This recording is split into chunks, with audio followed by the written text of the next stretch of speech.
believe this is your first time working together, diba? And of course, Jada, this is your first Viva One project, and Dina, this is one of your biggest roles yet. How did you work on your chemistry para mapalabas sila Loki at, of course, yung character ni Jada? Well, in terms of working on our chemistry, I think right off the bat naman, sa ano pa lang yun yung teaser shoot. Actually, that was the first time that Dylan and I had met. I think we made it a point na we were able to chat and really talk about each other's background, tsaka yung mga shared interests natin. Like, we both enjoy music and also, as related to Project Loki, syempre, pinag-usapan namin yung mga characters namin. And I think, dun sa, habang nasa journey kami in understanding our characters, we understand each other more. So, ayun, siguro yun yung part ng process namin. And sa tingin ko po parang every time na nakakasama kami pag anything Project Loki, I think mas nade-develop talaga yun ng natural. It's not something that I personally felt was very difficult for it to happen. I feel like it just happened organically. Yes, actually I agree. Hello po. Thank you for that question po. I actually agree with Jada. We worked sa teaser, sa look test, and yesterday sa pictorial. And every time na we get to work, yun nga, parang it develop yung chemistry namin. Hindi naman planado yung mga moments pero it just happens, it just builds, it grows, and yun, very thankful kasi sa unang meet pa lang namin ni Jada, ang gaan niya kasama, and for sure, magaan din siya katrabaho. Naalala ko first time namin teaser sa teaser video, nag-TikTok agad kami. So parang naging comfy na kami sa isa't isa. So that's a good sign. That's a good sign, I guess. So yun po. Any more questions? Okay na po ba? Alright, so that was fun. Yung mga previous characters nyo is really different from your previous roles. So ano yung preparation na ginawa nyo for Project Loki? Okay, cast. Anyone can answer? Ako na lang po ulit. Hindi, ako naman po, when it comes to preparation, well, for starters, nung pinitch pa lang po sa akin yung project na to, my first thought was like, I have to read the book. I asked for the link to the story immediately. Kasi ako po, as a Wattpad reader and fan, ever since I was younger, alam ko po at naiintindihan ko kung gaano kalaki po yung responsibility nun to be able to, bring to life these characters that were, coming from the brilliant mind of Apsi Ibarra. Props to him. And ako immediately, na-intrigue talaga po kasi ako na this is a different genre. I didn't expect that this would be something that would ever be in my wheelhouse. So, ang una ko naisip na kailangan ko talagang paghandaan to. So, binasa ko siya, and I'm still in the process of reading it, even beyond what we're currently working on for this season. Nasa volume 3 na po ako. I was telling Rain earlier. And yun nga po, I think another thing as well is referencing mga different movies and series. Like ako, I made it a point to watch and immerse myself in true crime series and really just kind of get to know, yung parang inaaral ko po yung mga reactions or yung mga perspectives ng mga iba't ibang characters sa mga shows na yun. Lalo na yung sa mga true crime projects, kasi those are inspired by real events. So I think for me, what's really important with this project is to really make it feel as a lived experience and as authentic as possible.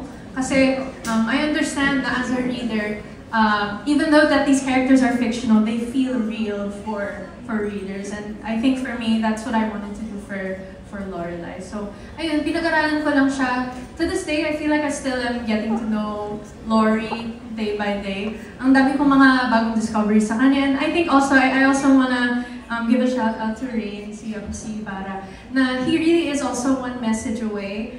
Nafe-feel ko sa kanya na yung support niya. I think it's really helpful in terms of preparation na can message him anytime in terms of asking him questions about the character. I've also consulted si Direk Sian. So, ayun. So I guess in terms of my preparation, It's been heavy in nature because of the material, pero overall magaan yung experience at magaan yung mga katrabaho ko.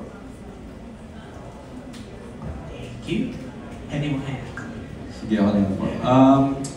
Coming from Seducing Drake Palma, SDB, and playing Trip Palma. Trip Palma kasi, ano siya very light, makulit, tapos ngumingiti, tumatawa. And right now if we're gonna compare it to Loki, it's very different. So, very different personality. So, malaking adjustment siya. And yung ginagawa ko to prepare, well, first, tulad ng sinabi ni Jada, once nalaman namin yung Project Loki, syempre, as much as possible, we want to read the book or watch similar movies or series that are relatable or similar to Project Loki. So, ang ginawa ko, yung kuya ko kasi, kapatid ko, mahilig magbasa ng books. Ako po kasi hindi masyado. So, sabi ko, kuya, pwede bili ka ng Project Loki, lahat ng volume. I'll pay you na lang. Tapos, siya kasi magaling sa internet, sa online. Sabi ko, kuya, bili ka. I'll try to read kasi I really want to study the character, lalo na big role siya for me. So, yun talaga. That's why right now I'm currently reading sa volume 1, part 1, part 2, and I'm still currently reading until now, para at least mas maintindihan ko ba yung character. And syempre, malaking tulong din yung workshops natin with Derek Sian, with Jada, and si Coach. And I'm looking forward for more workshops kung meron. And yun, nanood din ako ng mga series, which I mentioned earlier, Sherlock Holmes. And pasok siya sa Project Loki. Very similar. Same but different, parang ganun. Yun. Ako naman po, yung preparation ko po, kita niya naman po sa hair. Nakailang kulay na po ako niyan. And halos parang umaayaw na po yung salon sa akin kasi sobrang dry na po ng buhok ko. Kasi nung sa Seducing Drake Palma po, halos 2 beses po ako nagpakulay. Isang red and isang purple. And ngayon naman po ayun. So, ini-maintain ko din po yung hair ko. And ayun, binabasa ko din po yung book currently. And nag-research din ako kung sino yung similarities ni James and Sharon. Tinitignan ko kung si Glinda ba or ibang character or si Carla ng Elite, parang gano'n. So, ayun, sobrang excited ko po. At the same time, nape-pressure po ako kasi ibang character po itong gagampanan ko po ngayon. Hindi siya yung parang bubbly-bubbly, hyper-hyper, controlled yung galaw kailangan dito. So, ayun, excited ako na maka-work din po si Derek Sian. Kasi po nung una na yung starstruck po talaga ako sa kanya. Kasi dati po pinapanood ko po siya. So, pinapanood ko po talaga siya. And ayun po, excited din ako pala kay Jada, Glenn, Marco, and Martin. Ayun po, salamat. Okay, ako there's a lot. I mean, okay lang nun. It's not really a spoiler if I talk about it, right? Diba po? Yes? Okay. Ako, I think what I personally am excited for, syempre kasi ako, romance enjoyer. Kasi something unique about Project Loki is even though crime thriller mystery siya, meron siya mga konting mga delulu moments. And super ako personally natutuwa ako sa mga shippers online ng Loreki and Loretor. So excited ako to play up those scenes. Actually, there's one scene in particular that comes into mind where I don't know if I can spoil it. Should I spoil it? Yeah, that's fine. I think so. May green light ka na niya. Yeah, okay, may green light ng author. Okay.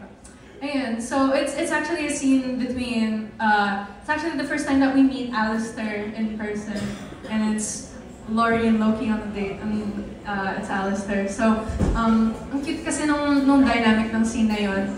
I think in the darkness of the series, masaya din kasi yung parang may mga light moments din that really does go to show that this is still kind of like a youth-oriented show. Like, in some ways, parang it doesn't always take itself too seriously. And I think that's why readers love it so much, is there's that balance. Tsaka, yun nga, parang nakakatuwa lang makita din yung fan response in terms of that. So I think for that, ako din, personally excited din talaga ako sa mga investigation or deduction scenes. Kasi I think that really is, parang yan yung parang true mark ng Project Loki. I think that's the identity of the series that I'm excited to bring to life as Laurie. So yeah, I'm excited to live through her experiences and her shoes.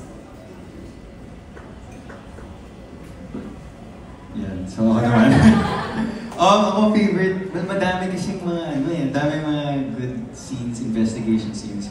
Pero siguro yung ang pinaka-tumatak sa akin siguro. I mean, may time kasi habang nagbabasa ako, biglang natatawa ako sa nangyayari. So, siguro yung scene na yun is yung deduction showdown namin ni Laurie.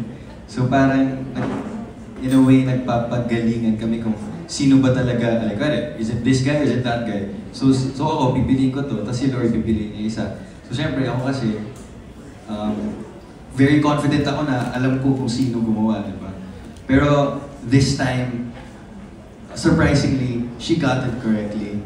And natawa ako sa part na, since she got it correctly, ginamit niya yung stunt pen na binigay ko sa kanya. Tapos, Yes. ginanon niya sa leg ko. Diba, we were using yung rock. Yeah. We were joking around. Oh, So, yeah, we saw the stunt pen for the first time. For the readers, if you know, you know. If you know, you know, yeah. Yun lang, doon ako natawa. Yung I'm excited to shoot that, yeah. Yeah, yung dynamic talaga ni Laurie Loki as the detective duo, I think that's one of the fun parts of the series. Yun.